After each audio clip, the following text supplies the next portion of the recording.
alguna manera pues se dio de una forma bastante violenta, hubo un saqueo, a pesar de que Carrera trató de evitarlo, pues casi no se pudo. Eso fue el 2 de febrero de 1838. También ese mismo día en Occidente se declaran independientes, para ustedes, encabezado por Quetzaltenango, se va a conformar lo que es el sexto estado, en los cuales van a estar, por ejemplo, San Marcos, Huehuetenango, Totonicapán, Sololá, Mazatenango, etc. Y se organizó mediante un triunvirato, especialmente encabezado por los señores Molina, Gálvez y Aguilar. Y de ahí más adelante, pues el Salvador inmediatamente reconoció este sexto estado porque le convenía políticamente, tratando de que con este sexto estado se pudieran equilibrar las actividades políticas, especialmente en el Congreso. En este contexto debemos de hacer notar que el doctor Rivera asumió dejó la jefatura de Estado en diversas ocasiones, fue el primer presidente del Estado de Guatemala en el año 1839, luego de la separación del Pacto Federal, cuando ya los otros 4 estados lo habían realizado. En Nicaragua fue la primera provincia que el 30 de abril de 1838 se separó de la que trató de ser una patria grande. Le siguieron luego Honduras, El Salvador, en tanto que Costa Rica como tiempo se limitó a mantener una actitud de aislamiento, que a veces se explica por los mismos ticos, ¿va ustedes? Como un producto de marcadas diferenciaciones étnicas, o bien como una afirmación del tradicional proceso democrático que ha representado la vida de ese país. En aquella coyuntura, por ejemplo, el desmoronamiento de la Federación igualmente desempeñó un papel importante el intervencionismo extranjero y el estadounidense, que casi de modo permanente ha mantenido y cuidado los intereses económicos en la región centroamericana. Entonces, se dice que pese a todo, sirvió al país con honradez y buena fe.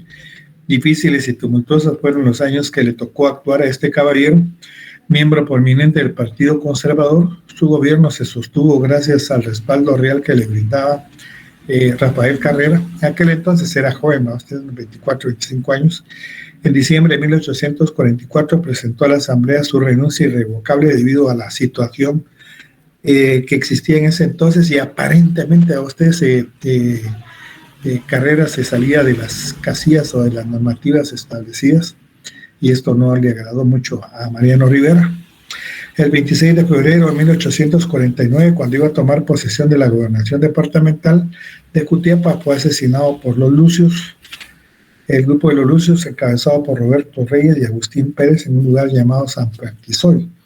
Estos Lucios habían luchado con Carrera, especialmente para el derrocamiento, para la renuncia del doctor Mariano Gálvez, pero diferencias de carácter política los dejaron aislados, o sea, se separaron de ese grupo y se declaran en rebeldía generalmente durante este periodo de carácter conservador.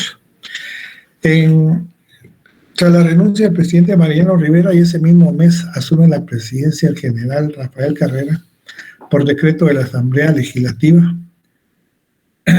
que decía, en efecto, por renuncia del consejero en ejercicio, se haga cargo del gobierno del Estado el comandante militar.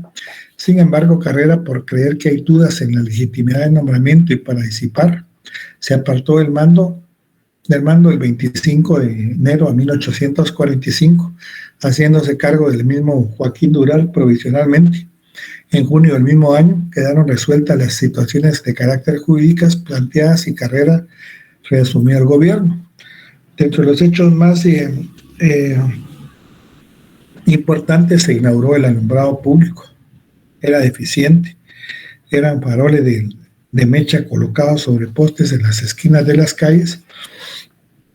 Era el encargado de prender al atardecer y de apagar al amanecer, y era realizado por un sereno, el cual llevaba una escalería de madera que le servía para realizar dicha actividad. En esta época también se creó el primer cuerpo de policía que realizó su patrullaje en forma sistemática. Existían también los corchetes, agentes de autoridad, encargados de vigilancia a las órdenes del alcalde de primer voto, que estaban en condiciones desastrosas. Paupérrimas, era poco, a veces andaban descalzos, ¿va? El mantenimiento de la paz ciudadana era ejercido por un grupo de cuerpos de vigilantes llamados los asoleados, a la contrapartida especialmente de los serenos. Estos asoleados iban uniformados con traje de color verde y se les conoció también con el nombre de los perejiles. Llevaban nada más un sable colgado a la cintura y por lo general eran descalzos, ¿verdad?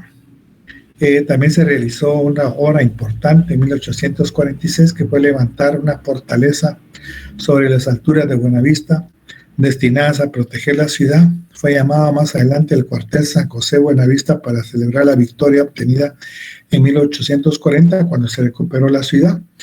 Digamos, los que han ido es donde hoy es actualmente el Teatro Nacional. Los que han ido al Teatro Nacional, en la parte más alta, nosotros podemos observar muy bien casi todo el entorno de la ciudad capital, ¿verdad? Este fuerte fue casi destruido durante la Revolución de Octubre de 1944. Se dice que los cañones de la Guardia de Honor apuntaron directamente a este castillo y uno de los obuses cayó especialmente en el portín de pólvora y estalló a ustedes. Entonces era una de las obras más importantes. Pero tal vez el momento más importante fue la fundación de la República, el 21 de marzo de 1847. Queda fundada la República de Guatemala tal como se establece en este momento. En el año también 48, también se empieza una revuelta de campesinos, llamado los Lucios y los Cruces. Esta rebelión de los Lucios o los Lucios, se dice que después de los acontecimientos de 1847, los liberales afirmaron progresivamente sus posiciones en el gobierno, en tanto que los sectores bajos y los campesinos seguían relegados a segundos planos. Ello originó un nuevo levantamiento de labradores pobres en Oriente, el cual se le conoce como la rebelión de los Lucios. Algunos de los dirigentes de aquel movimiento fueron José Lucio, de quien parece se tomó el nombre de esta nueva sublevación, Serapio y Vicente Cruz, que fueron muy famosos. La rebelión surgió en la misma zona en la cual Carrera había formado como guerrillero y donde escalaba hasta las más altas posiciones del poder. Se trataba de los mismos montañeses partidarios de quien era llamado el caudillo adorado de los pueblos y la bandera del nuevo movimiento rebelde. El gobernante, Carrera, tuvo la delicadeza de resistirse a combatir a sus antiguos camaradas, a quienes en rigor debía la fama y la gloria presente. Además, estaba amarrado por una legislación hostil y por un grupo de amigos y admiradores que no eran dueños de toda su confianza. Por lo tanto, decidió renunciar a principios de 1848. Entregó el mando al vicepresidente Vicente Cruz para dedicarse a pacificar la gente de la montaña. A los pocos días regresó de nuevo porque así lo pidieron el ayuntamiento, la élite conservadora, los principales religiosos, los comerciantes y otros grupos, ¿no? Carrera no pudo sofocar, digamos, la rebelión que en poco tiempo se extendió en Chiquimula, Izabal, Quetzaltenango y casi todo Oriente. Eran grandes focos de oposición armada. De alguna manera, decidió mejor retirarse. Presentó su renuncia en 1848 y se retiró a vivir momentáneamente a lo que era el estado de Chiapas. Al retirarse, recibe honores días después después de recibir honores para ustedes, los mismos que le habían dado esos honores, lo condenan a la pena de muerte. Al enterarse de la partida de Gálvez, se declaran independientes otra vez el estado de los Altos. Sin embargo, pues aquí Salvador reconoció la independencia, sin embargo, son derrotados otra vez por las fuerzas guatemaltecas e incorporadas otra vez al Estado de Guatemala. Sin embargo, los lucios y los cruces se volvían más peligrosos para el Estado de Guatemala. Renuncia Juan Antonio Martínez, que había sido designado por la Asamblea el 27 de noviembre de 1948. Y la Asamblea elige Bernardo Escobar. Todos ellos que gobernaron, aunque sea momentáneamente, todos ellos eran de carácter conservador. Por eso se le llama régimen conservador de 1839 a 1871. Pero Escobar tampoco aguantó la situación política, es que era duro. Sí, tuvo que renunciar en 3 de enero de 1849, llegando en su lugar por designación de la Asamblea el coronel Mariano Paredes, que gobernó hasta el 6 de noviembre de 1851. Sin embargo, al tomar la presidencia, uno de los requerimientos que le hizo a la Asamblea era que, de alguna manera, regresara a Carrera, especialmente para ayudarle a gobernar y a combatir de alguna manera los conflictos internos y externos que Guatemala tenía. Sin embargo, la Asamblea se opone. Aquella Asamblea que primero lo había condecorado al renunciar y que después le había declarado o le había impuesto la pena de muerte. De alguna manera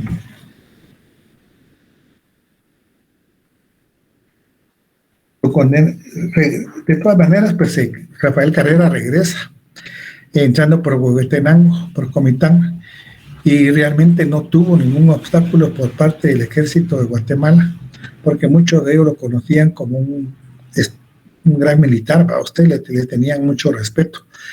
Y al saberse, digamos, que ya llegaba a la ciudad capital, la Asamblea Legislativa lo que hizo fue rendirle honores militares y ascenderlo al grado de comandante general de las armas de la República. Aquí, antes de llegar a la fundación de la República, había hecho como una línea de tiempo a ustedes de los principales resúmenes que se estaban. Posiblemente falta alguno, pero esto es lo más esencial. Primero, la independencia de España el 15 de septiembre de 1821. Recordémonos que la independencia de España en 1821 fue de carácter provisional, un acta provisional. Después fuimos incorporados al Imperio Mexicano, la anexión a México casi por 22 meses. Y el 1 de julio de 1823 ya la Asamblea Legislativa Constituyente en aquel entonces se declara, se emite el decreto de independencia absoluta tanto de España como de México. Aquí quedamos desligados de esto, ¿verdad? El 22 de noviembre de 1821 se promulga la Constitución Federal, la cual daba vida a las 5 provincias, creo que es 1824 creo que es. El 30 de mayo de 1838 el Congreso Federal deja en libertad a los estados de organizarse en la forma que mejor les convenga. El 2 de febrero de 1839 queda legalmente disuelta la federación al haber concluido el segundo periodo del gobierno de Francisco Morazán, que no había convocado a elecciones, se había perpetuado en el poder. Guatemala, al quedar sola, opta por el sistema de carácter republicano y se convierte el 21 de marzo de 1847 en la República de Guatemala. La batalla de la Arada pues se da esencialmente por el hecho de que el presidente Doroteo Vasconcelos dio asilo a los liberales guatemaltecos que hostigaban al gobierno de Guatemala. Parrunda le decía desde un periódico, Vasconcelos proporcionaba pertrechos a los montañeses. Sin embargo, se cansó, y entonces decidió tomar la iniciativa para atacar Guatemala e invita a Honduras y Nicaragua a luchar en contra de este. Este Vasconcelos era presidente de Salvador. Sin embargo, solo aceptó el gobierno de Honduras. En Guatemala ya se conocían las intenciones del presidente salvadoreño y hondureño, y el presidente Mariano Paredes empieza a tomar las medidas necesarias para enfrentar la situación. La Iglesia ruega por la paz. El 4 de enero de 1851 se reúnen los presidentes en Ocotepec, la cual queda sellada la alianza, que va a estar integrada aproximadamente por 6,000 hombres muy bien armados. Se dice que era casi el doble, especialmente de lo que tenía Guatemala. Antes de librar la batalla, pues se había mandado un comunicado, especialmente a través del Ministerio de Relaciones Exteriores al gobierno de Guatemala, en el cual que Rafael Carrera decía que el presidente guatemalteco Carrera abandonara el mando y este fuera ocupado por uno de confianza de los invasores. 2, que Carrera fuera expulsado del país, debiendo ser llevado a uno de los puertos del sur por un grupo de militares salvadoreños. 3, que una vez estuvieran en el poder de mando, Guatemala se convocara a una Asamblea Nacional Constituyente. Y 4, que el ejército salvadoreño podría ocupar los territorios de Guatemala que sus jefes considerasen inconveniente y por tiempo indefinido.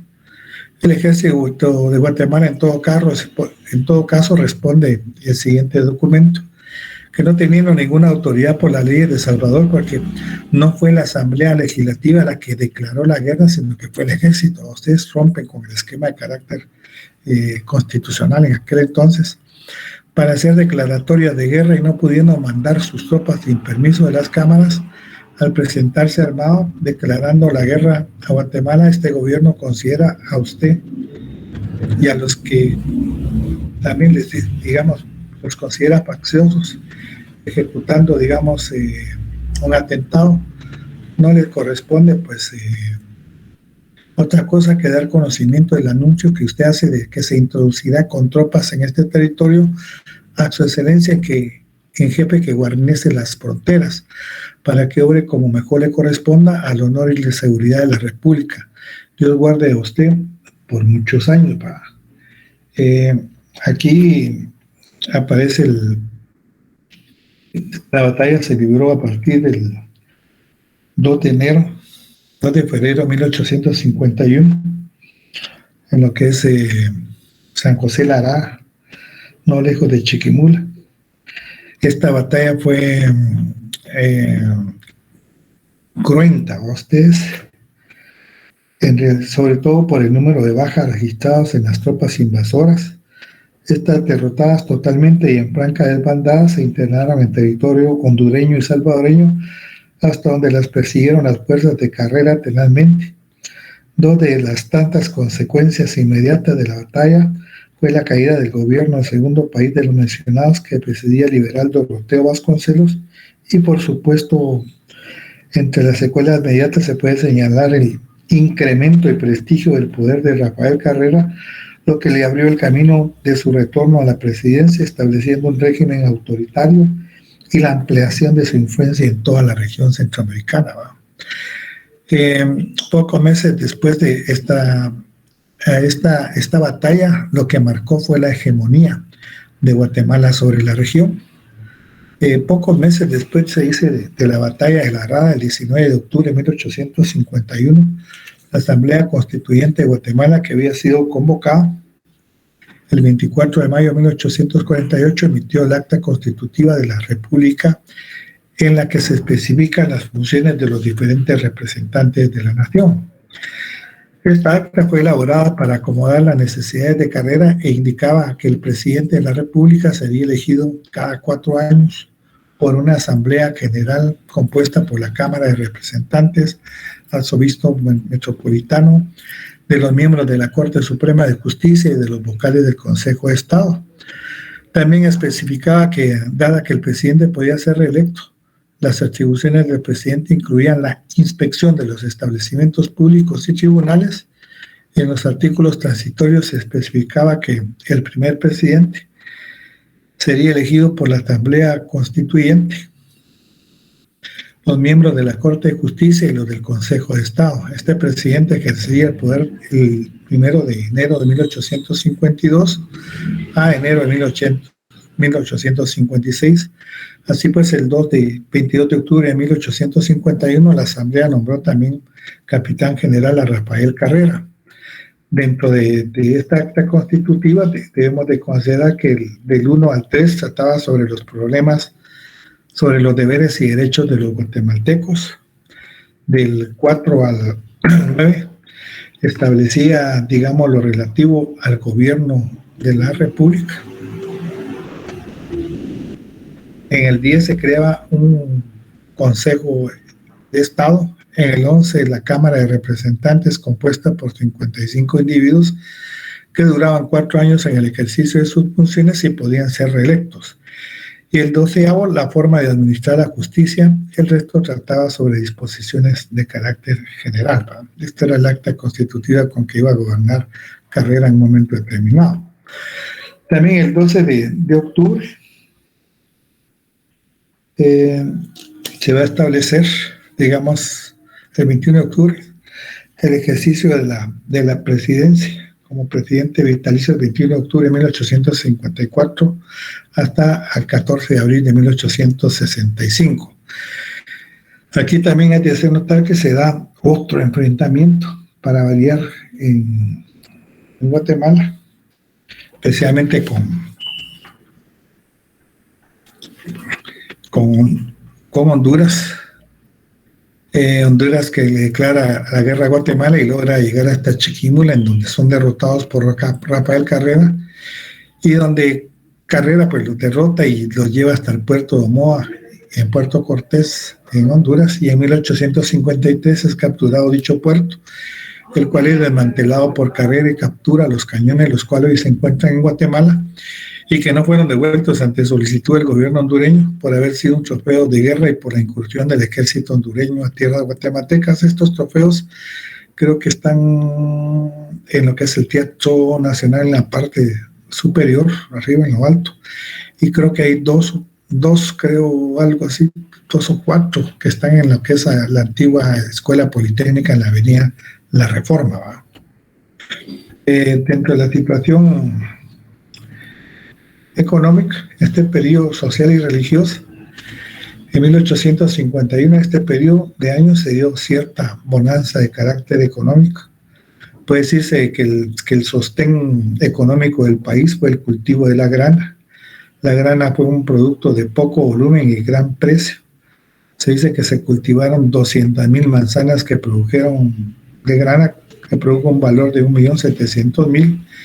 Y en 1860 la exportación del país por el concepto de grama arrojó casi 1.800.000 pesos, ¿verdad? Entonces, el sostén económico, la grana, se incluía un sistema de crédito agrícola, hubo estímulo de la actividad minera, se produjo el oro que se sacaba en Guatemala era muy bueno, se introdujo la moneda en plata y en oro, pues hechos que contribuyeron a la prosperidad económica. Guatemala exportaba más de lo que importaba, o sea, tenía mejores dividendos.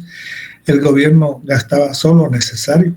Prueba de ello es que Rafael Carrera ganaba 200 pesos mensuales, vivía en su casa particular y montaba su propio caballo, ¿va? Algo así deberían de ser los gobernantes de hoy, ¿va? Dentro del aspecto de la situación religiosa, en cuestiones del culto, respecto a la dignidad sacerdotal, se terminaron de concluir los templos de la Recolección, San Francisco y la Candelaria. Las órdenes religiosas que fueron expulsadas volvieron otra vez y se dio la celebración del concordato papal, que era un contrato más o menos en el que se establecía de alguna manera la relación y el acercamiento que el gobierno conservador quería con la iglesia. La mayoría de bienes de la iglesia católica fueron devueltos otra vez a sus antiguos jerarcas y se volvieron otra vez a establecer los feriados, digamos, de carácter religioso. El Tedeum, que es la misa de acción de gracias, también regresó y se le designaba anualmente una cantidad, creo que como de 4,000 pesos, ¿verdad? También dentro de los primeros hechos de prosperidad económica de la época se dieron, digamos, dentro de las clases sociales que se daban, estaba la clase alta, que vivía especialmente en la capital de la República y que en términos generales correspondía a los criollos. Estaba la clase media, que se componía de medianos agricultores, la alta oficialidad, el ejército y el grueso de mercaderes que tenían puestos en algún establecimiento comercial, y la clase baja estaba integrada por la gran mayoría de gente del país, sobre todo por artesanos y campesinos, ¿verdad? Después tenemos lo que va a ser la educación en Guatemala. Se dice que pues, prácticamente es un atraso a ustedes. Es un atraso especialmente a todo el contexto que se le da, y el personaje que va a adquirir mayor preponderancia o mayor influencia, digamos, durante la educación va a ser don Manuel Pavón. La ley con que se va a conocer durante esta época conservadora la educación se le va a designar con el nombre de la ley Pavón, ¿verdad? Ustedes, por el jerarca que se dio en aquel entonces.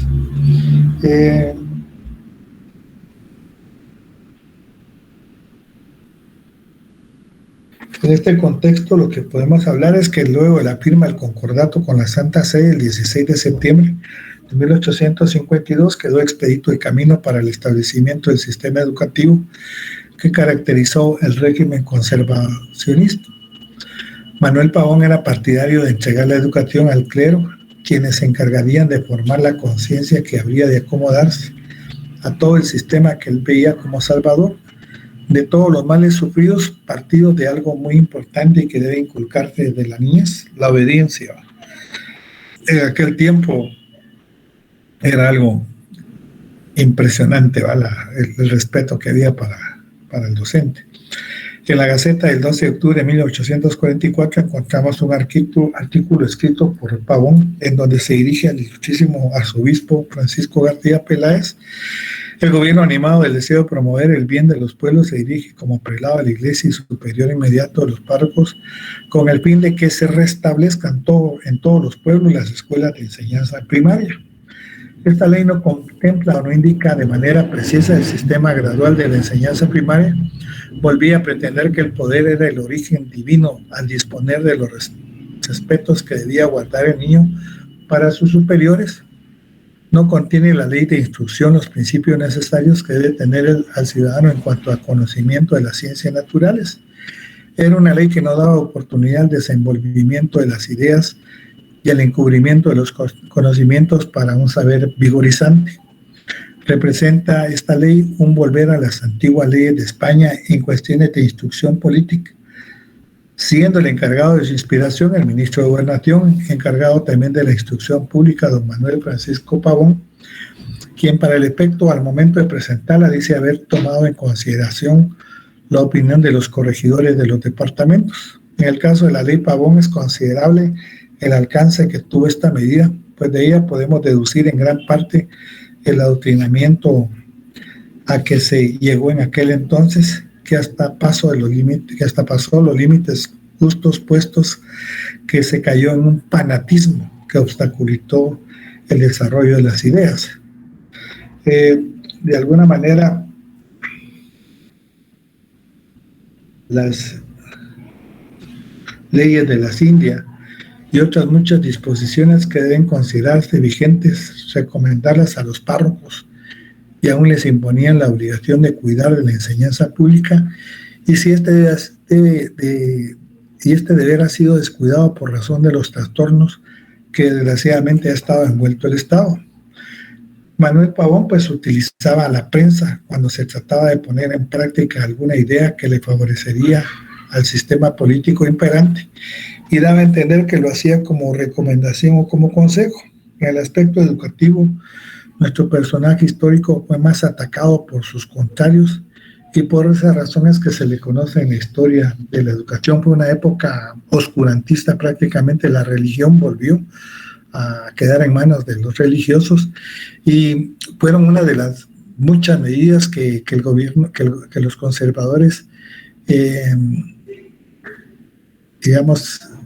quitaron de aquellas disposiciones que había emitido el doctor Mariano Gálvez en materia educativa. Se recuerdan que el sistema es llamado lancasteriano, que es auxiliado especialmente por monitores. Esto quedó sin efecto y se aplica a partir de ahora.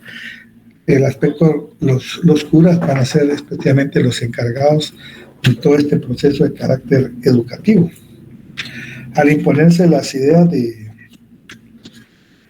Manuel Pavón, La enseñanza es entregada a la religión por medio del concordato inspirado por el propio Pavón, quitando el principio de libertad de enseñanza, puesto que se ponía bajo la tutela de una sola religión.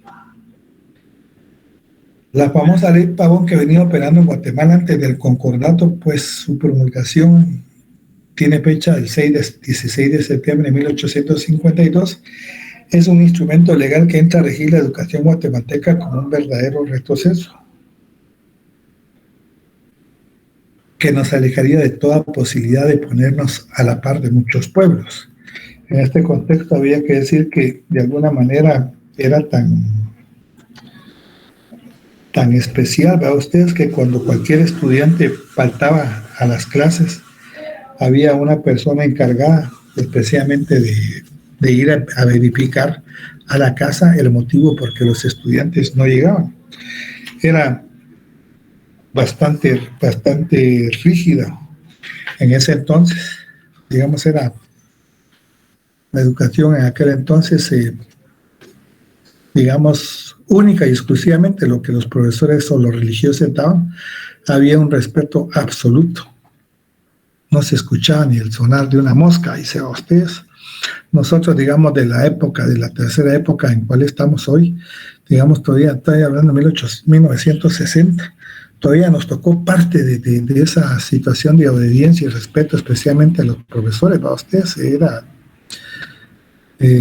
nosotros nos tocaron parte de profesores tigres, para ustedes, o sea, a la hora incluso de ir a formarnos en las escuelas que estamos en aquel entonces, teníamos que sacar un pañuelo y el peine, ¿va ustedes? Y las uñas limpias. Teníamos que estirar las manos.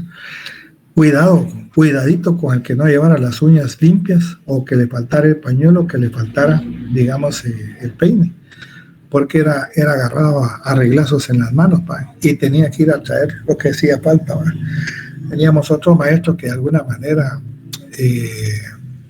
cuando alguien estaba molestando o no contestaba a ustedes, se lo agarraba uno de las orejas y lo levantaba a ustedes, un pequeño coscorrón.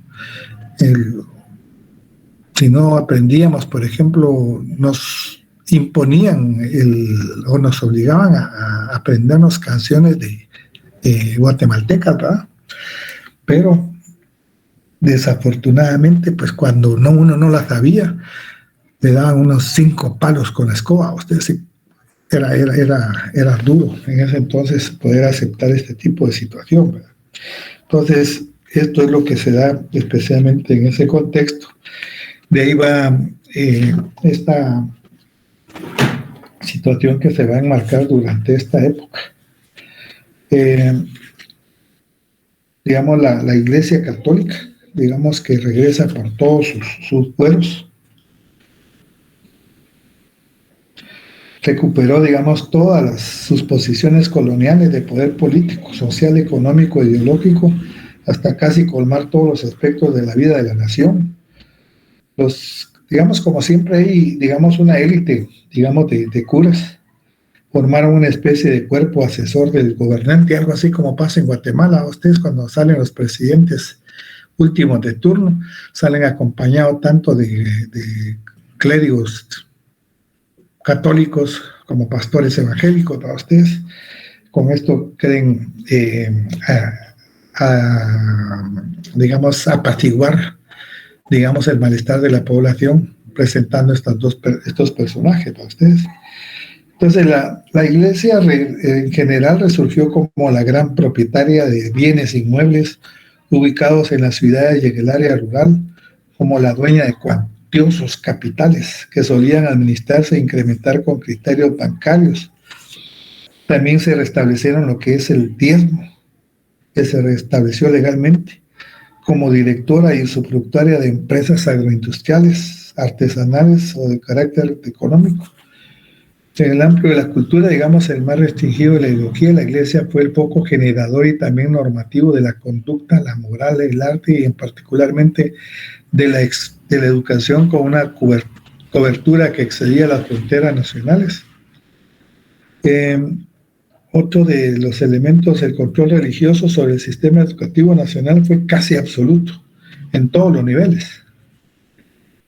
A partir de 1840, por ejemplo, se disolvió la Academia de Estudios, ¿se acuerdan? Con Mariano Gálvez, y se restableció la Universidad de San Carlos con la organización que tuvo durante la colonia, con los antiguos normativos establecidos en 1686.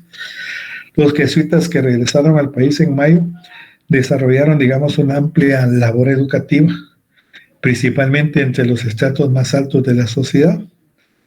Ustedes pueden observar, digamos, algunos centros educativos en Guatemala, pues llevan los nombres religiosos: Rafael Landívar, Lamarro, a ustedes, Mariano Gálvez, aunque Mariano Gálvez pues, no tuvo carácter religioso, pero el tipo de educación sí más dirigido al sector más pudiente, pero también eran los que tenían las posibilidades de poder estudiar más en aquel entonces. Los clérigos se formaban, o sea, los curas se formaban en el seminario, pero la influencia de la iglesia se extendió hasta el colegio de infantes. El colegio tridentino ya desapareció, e incluso instituciones como el consulado, el colegio de abogados, etcétera. El carácter confesional dogmático e intolerable de la educación nacional se confirmó por medio de la llamada Ley Pavón, promulgada en 1852 y llamada así en honor de Manuel Francisco Pavón, un importante asesor del presidente Carrera. Dentro de esto también había que considerar durante el gobierno de Carrera los privilegios otorgados a los grandes comerciantes de la élite en general y en particular a los militares, que empezaron a usar de un fuero especial y de otras muchas prebendas que han perdurado por los años. Hasta aquí vamos a llegar y vamos a dejar el Belice. Todavía nos falta una cuestión de una rebelión, de la incursión de un pirata llamado William Walker, especialmente al sector de Nicaragua, y la influencia que tuvo la participación especialmente de Rafael Carrera y otros gobiernos de Centroamérica, con el propósito esencialmente de expulsar a este pirata que se veía venir como un dictador, especialmente en Centroamérica, pero que finalmente fue derrotado y más adelante pues fusilado en Costa Rica a raíz de ese tipo de situaciones, pero se había establecido en Nicaragua a raíz de los conflictos entre liberales y conservadores, y de alguna manera había impuesto 4 características especiales.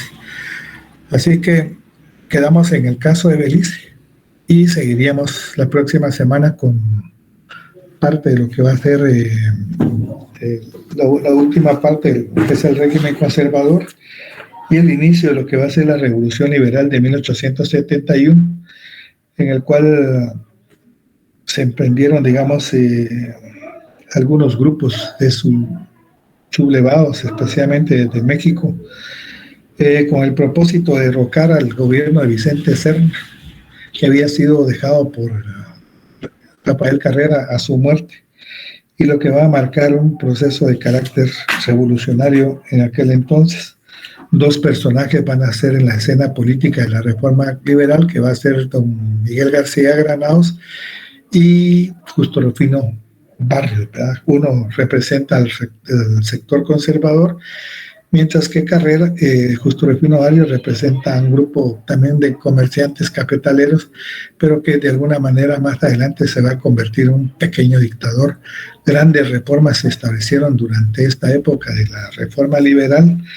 Hubo adelantos especialmente en infraestructura, tecnología, pero mucho de esto corrió a espaldas especialmente de los nativos de la construcción o de los indígenas en aquel entonces, ¿verdad? Así que eso lo vamos a ver a partir de la próxima semana. Y muchas gracias por su atención, patojos. Y se recuerda que el día de mañana no hay clases hasta el día viernes, si es que llegan, ¿verdad? Así que tengan muy buena tarde y nos vemos la próxima semana.